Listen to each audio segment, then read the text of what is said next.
Thank you very much for this opportunity to speak about my favorite topic today. I'm just going to get started, and I'm going to go pretty fast because, I know Dr. Padbury has to leave at 8:30, so if he can come, I'm going to just, I may jump ahead and then go back, maybe slightly disorganized. So I have nothing to disclose. However, we do have quite a bit of support from various agencies for our research. I want to acknowledge Deb because a lot of the slides, we share slides and we give the similar talks all over the world. And so a lot of these slides she helped me with, plus my whole team listened to it yesterday, so it's much better than it was the day before yesterday. So today we're going to talk about the basic physiology of placental transfusion. We're going to discuss the effects of hypovolemia on the neonate. We're going to describe the process of inflammation and look at some probable etiologies.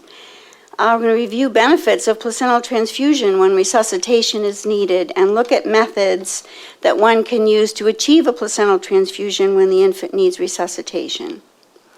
So let's talk first about the physiologic effects of placental transfusion.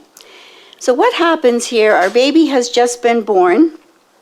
He has 50% of his cardiac output going to the placenta, which is where all the exchange of oxygen and CO2, plus many other things, is taking place. His lungs in his body here are only getting 10% of his cardiac output, not enough at all to do the work that we expect him to do in very few seconds.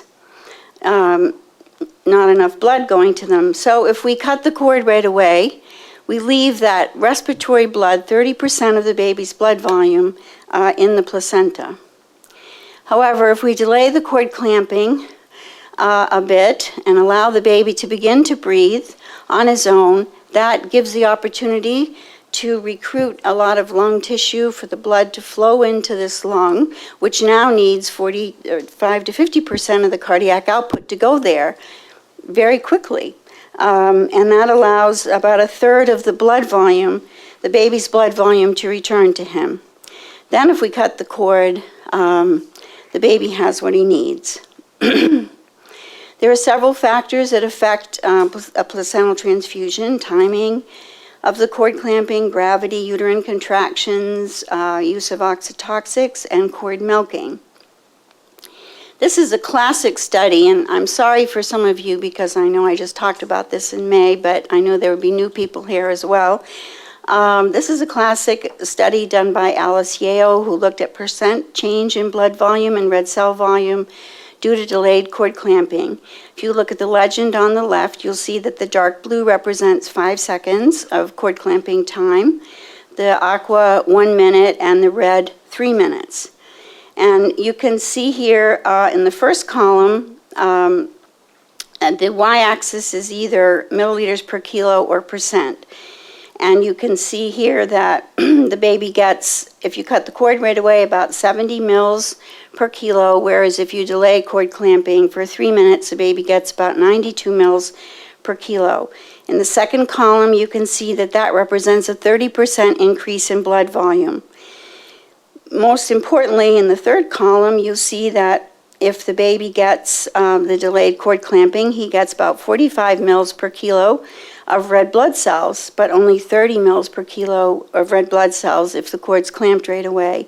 That represents a 50% increase in red blood cells, which hold 80% of the iron that we have in our bodies. It takes 24 milliliters tubes are needed to estimate the amount of cord blood left in the placenta after immediate cord clamping in a 4-kilo infant. I wouldn't even let anybody take that much blood from me. So what's in this cord blood? A lot of red blood cells with enough iron to meet the baby's needs for 3 to 6 months. Stem cells, the baby actually gets an autologous stem cell transplant with several million to 1 billion stem cells, and the cytokines.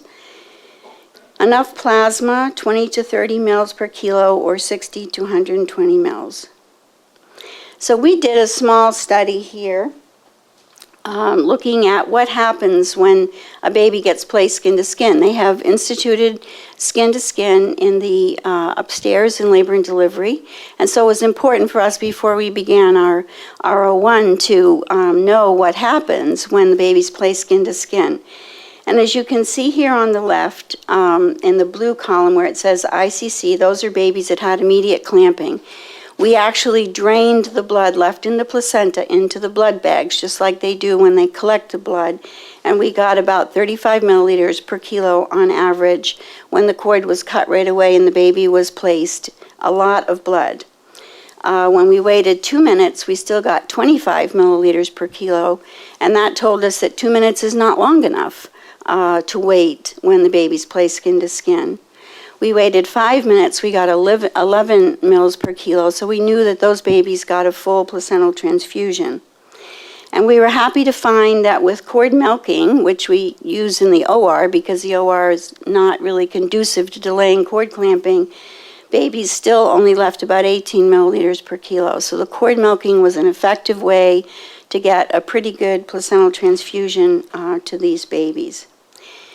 Now, if you and I went in to give a pint of blood, as you see here on the left, that's what we would give, is a pint. What we take from the baby, what we don't let the baby have when we cut the cord right away, is equivalent to you and I donating a half a gallon of blood. I don't think we'd feel so good myself.